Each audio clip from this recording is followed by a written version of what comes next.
Good evening po sa inyo na aming pong mga viewers. Sa inyo po na aming mga kaibigan, kung meron man po sa atin na patuloy na ang nadarama sa ating kalooban ay may kulang at nais natin ay ito po ay mapunan.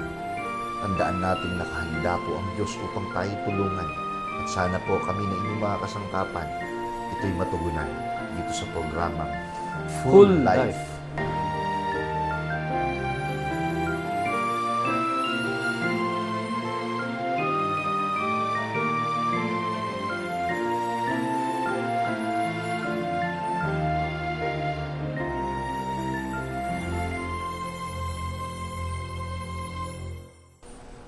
Good evening po sa amin pong mga viewers, mga mahal naming mga manonood sa mahalagang programang ito na Full Life.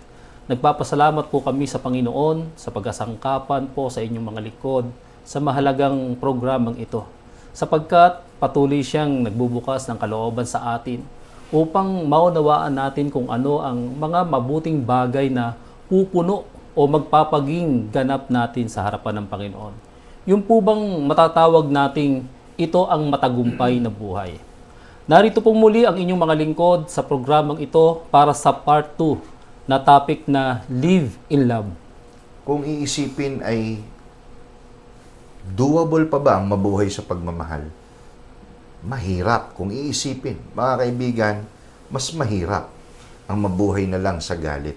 Sa nagdaan po nating topic, yung first part po ng topic na ito, itinuro sa atin na ang pamumuhay sa pagmamahal ay pamumuhay na nanatili tayo sa piling ng sa atin po ay nagmamahal. Ito'y sa Panginoon. Masama ang takbo ng daigdig. Ganito inilarawan ni Apostol Pablo ang sitwasyon ng maraming mga tao. Napakabigat. Kaya dahil doon, bumangon ng mga pangangatwirang sa desperadong panahon, desperado na rin ang nagiging aksyon ng mga tao. At yan ay lantad na nangyayari sa kasalukuyang panahon. Iba't ibang kasamaan na nagpapahirap at sumisira ng buhay ng maraming pamilya, sumisira ng pagkakilala na dapat ay inuukol natin sa Panginoon. Mga kaibigan, ang Diyos ay nagnanais na maging masaya, payapa ang ating pong pamumuhay, maging maginhawa. Isang buhay na alam nating ang Diyos po ang gumagamay. Sa pagkakataong ito, ituturo naman sa atin, paano ba ang tamang kaisipan upang mabuhay sa pagmamahal? Paano ba makaiwas sa maling paraan ng paglakad ng pamumuhay? Simulan po natin ang pagtalakay sa part 2 ng topic na ito. Ephesians 5:3-6. Ngunit ang pakikapid at ang lahat ng karumihan o kasakiman ay huwag man lamang masambit sa inyo gaya ng nararapat sa mga banal, o ang karumihan man o mga mangmang na pananalita o ang mga pagbibiro na di nararapat, kundi kayo'y magpasalamat, sapagkat talastas ninyong lubos na sino mang mapakiapid o mahalay o masakim na isang mapagsamba sa mga Diyos-Diyusan ay walang anumang mamanahin sa kaharian ni Kristo at ng Diyos. Huwag kayong madaya ng sinuman ng mga salitang walang kabuluhan, sapagkat dahil sa mga bagay na ito ay dumarating ang galit ng Diyos sa mga anak ng pagsuway. Para po sa inyo pong kabatiran, mga minamahal naming mga kaibigan, ang tinutukoy sa talatang binasa po natin na mga banal ay ang mga taong umiibig sa ating Panginoong Kristo Jesus. Ang mga umiibig sa Panginoon ay wala pong bahagi sa mga masamang ugali na sanglibotang ito. Ibig pong sabihin ay hindi na sila nakikibahagi o nakikisalo sa mga pag-uugali na meron po sa mundong ito na hindi na po ayon sa kalooban ng Panginoon, na tila baga ay lumalaban na nga sa kalooban ng ating Panginoon. Ang totoo po, kahit nga po yung masambit lamang, yung po mga masamang bagay, ay hindi man lang karapat dapat man lang marinig sa labi ng kanyang mga lingkod. At bakit po kaya? Sapagkat ang mga masamang ugaling ito ay isang uri po ng pagsamba sa mga Diyos-Diyusan. At alam naman po natin, pagka Diyos-Diyusan, hindi po mga tunay na Diyos. Sa madaling sabi, kapag tayo po ay sumasamba sa Diyos o sumasamba sa mga Diyos-Diyusan, tumatalikod tayo sa tunay na Diyos. At wala po tayong anumang mamanahin sa kaharian ng Panginoon kung ganito po ang magiging paraan ng ating pong pamumuhay. Kaya isang malaking hamon po ito. Di lang po sa ating mga viewers, kundi maging sa atin. Opo. Di ba? Kasi napaka-specific po, mga kaibigan, ng invitation or encouragement ni Apostol Pablo sa dapat ay maging take away natin dito o yung dapat na maging action natin, mga kaibigan. Specific kasi inilalarawan niya, Brother Amadeo, yung pamumuhay sa pagmamahal or to live in love ay lumalakad dapat sa pagmamahal. Opo. Kaya ipinakita po yung kabaliktaran di ba? Pakikiapid, karumihan, kasakiman. Sabi nga, kahit marinig na sinasambit nyo man lamang, wag. Opo. Kaya sabi ni Apostol Pablo, sapagkat talastas ninyong lubos. In other words, alam ng nabubuhay sa pagmamahal. Alam ng lumalakad sa pagmamahal yung kaibahan nung lakad at buhay niya sa lakad at buhay Opo. nung hindi lumalakad at nabubuhay po sa pagmamahal. At mga kaibigan, kung iisipin, parang ang bigat naman ata nung salita ni Apostol Pablo. Mga kaibigan, yung pong gumagawaan niya nito, ano po ang sabi? Mga kaibigan, ay isang paraan ng pagsamba sa Diyos-Diyosan. Gaya nga po nung binanggit nyo kanina. Opo. Kaya nga po, hindi po maaring magkasabay po ito o kaya pareho nating pinaglilingkuran po yung tunay na Diyos at yung hindi tunay. Sapagkat yun po ay talagang magkalaban. At yun ay nailalarawan sa uri ng pamumuhay. Yun, opo. So, kung ang nabubuhay tayo sa pagmamahal, mga kaibigan, nabibigyan natin ng pagpupuri ang ating Diyos na kinikilalang Diyos ng Opo. pagmamahal. Kung nabubuhay tayo sa galit, puot, at nadaragdagan pa ng mga kasakiman at iba't ibang kasamaan, inilalarawan naman nun ay gaya ng sinasamba o talagang nasasamba natin ang hindi tunay na Diyos. Hindi po sa atin galing yan. Yan Opo. mismo ang ipinapahayag ni Apostol Pablo, mga kaibigan, na napaka-importanting gumising po sa ating mga gunita. At ano yung call to action natin dito? Ulitin po natin yung specific na naging instruction or advice ni Apostol Pablo sa kanino? Sa mga nakakatalastas. In other words, siya na fully aware sa buhay na nagmamahal at buhay na lumalakad sa pagmamahal. Ito po ang sabi. Ephesians 5:6. Huwag kayong madaya ng sinuman ng mga salitang walang kabuluhan, sapagkat dahil sa mga bagay na ito'y dumarating ang galit ng Diyos sa mga anak ng pagsuway. Mga kaibigan, ito po yung isang warning. Kasi po, ang madaya, natural, pananalita po na maganda, mabuti, pero ang intensyon ay hindi tayo akayin sa pamumuhay sa pagmamahal. Di po ba? Opo. At sigurado naman ang kapahamakan noong pong ang kahulugan nga po ay ligaw. Opo. Wala naman pong daang matwid para doon sa ligaw, kundi ang patungo sa pagkapahamak. At hindi kakaunti ang pwede po nating karinggan po niyan. Ibig sabihin, sa kasalukuyan pong panahon, hindi kakaunti ang hihikayat po sa atin. Hindi masama na tayo'y makinig, ngunit kailangang maging aware po tayo. Ito ba ay pag-akay to live in love? Ito ba ay pag-akay to walk in love? Mga minamahal na kaibigan, alam ko po, ang pipiliin po natin ay mabuhay at lumakad sa pagmamahal. Dahil totoong masarap na mabuhay doon. Pero huwag tayong magpadaya.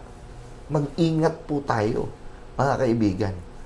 Mula po sa pagsasalita, mula po sa direksyon kung saan tayo inaakay, mula sa panahong tayo po ay imbitahan, makasama, makikita natin kung ito po ba ay sa ngalan ng pagmamahal na gaya po ng tinatalakay ng topic na ito. Sana nakakatulong po kami na buksan ang ating mga kaunawaan at mabigyan kami ng opportunity na kilalanin sino kami sa inyo na naglilingkod. Kami ba ay umaakay para po mabuhay tayo sa pagmamahal? Minamahal na mga kaibigan, bigyan nyo kami ng pagkakataon, pero higit sa lahat, bigyan nyo ng pagkakataon ng inyong sarili sa mga aral na inyong napapakinggan. Once again, mga kaibigan, matapos natin maintindihan sa part 1, ang magulong takbo ng mundo, ang masamang takbo ng mundo, inoffer ni Kristo ang sarili niya for us to be able to live in love. At ngayon, pinapayo ni Apostol Pablo, it's about time, huwag tayong magpadaya. Alam ng nabubuhay sa pagmamahal at lumalakad sa pagmamahal kung saan papunta ang lakad ng iba at kung saan naman papunta ang kanyang lakad. At sigurado naman po tayo na kapag tayo po ay namalagi sa pagmamahal sa Panginoon, ang Panginoon ay mamamalagi sa atin. Amen. Mararamdaman natin ang Panginoon sa buhay natin. Kaya yung pong pag-ibig, magiging tama po ito pagka ina-apply na po natin sa ating pong kapwa at syempre lalo na sa Panginoon. Kasi mararamdaman po natin sa ating pong kalooban ang uri ng pag-ibig na ating pong iniuukol. Kung ito man po ay sa tingin po natin ay mahirap gawin, ang totoo, mahirap lamang ito kasi hindi natin ito pinagsasanayan. Pero pagka ito po ay lagi natin ginagawa, napakagaan po pala ang umibig kaysa magalit. At kung ito po ang siyang ating pong magagawa, makikita nyo po unti-unti sa kalooban po natin na nabubuo ang mga magagandang ugali. Halimbawa po yung pagiging matyaga. Kasi nga dahil umiibig ka sa Panginoon, umiibig ka sa iyong kapwa, magiging matyaga. At yun yung paglakad sa pagmamahal. Opo, magiging magandang yung kalooban sa iyong kapwa. Sa halip na ikaw ay mainggit, magpaparaya ka sapagkat nalulugod ang kalooban mo kung ang iyong kapwa ay umuunlad. Ganun po.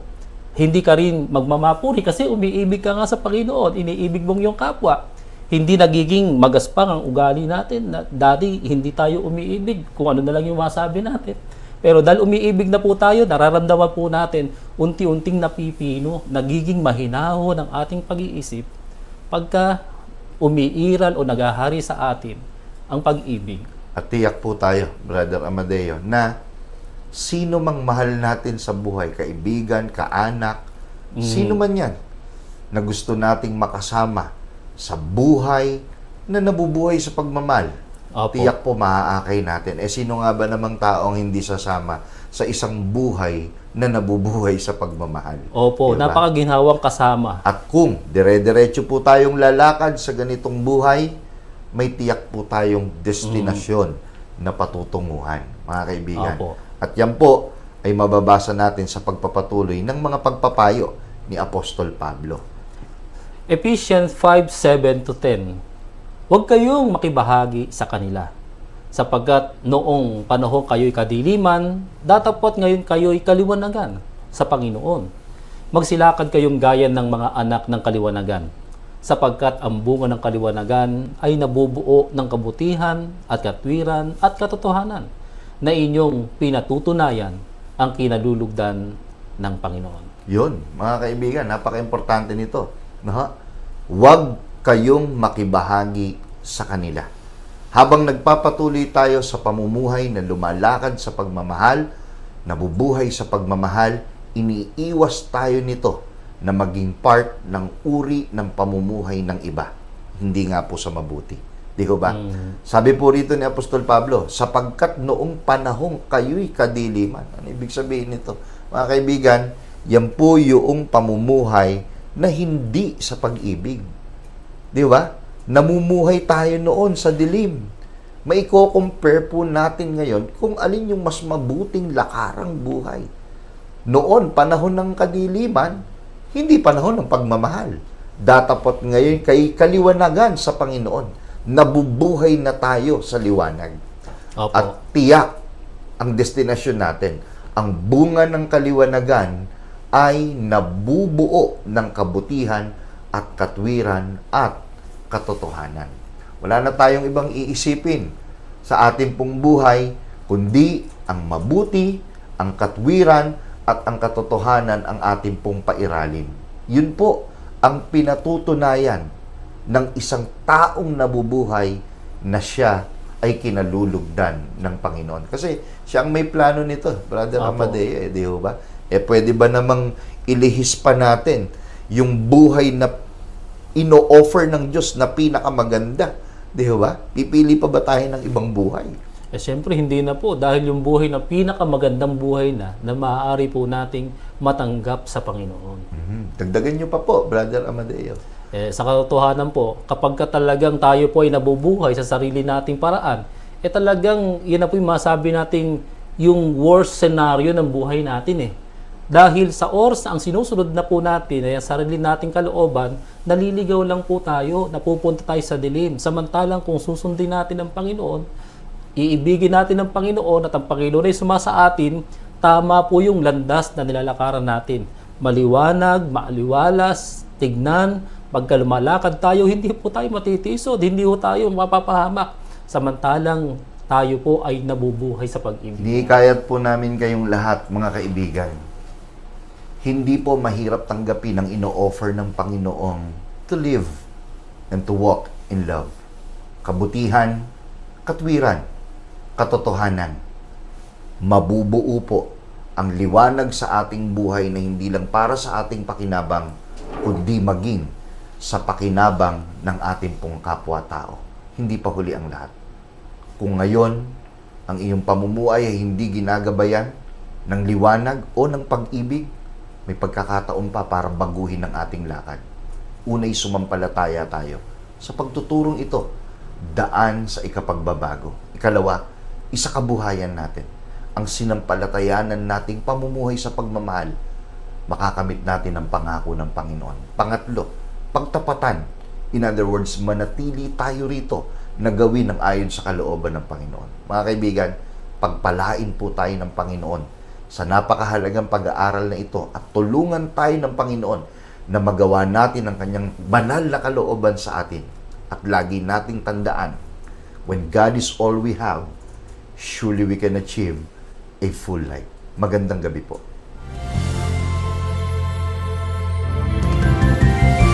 Maraming salamat po sa inyong pagtangkilik sa palatuntunang ito ng Kabanal-Banalang Iglesia ng Diyos kay Kristo Jesus. Kung nais po ninyong mapanood ang iba pa naming programa at upang lubos po ninyong makilala ang Kabanal-Banalang Iglesia ng Diyos kay Kristo Jesus, mag-subscribe sa ating YouTube channel na The Most Holy Church.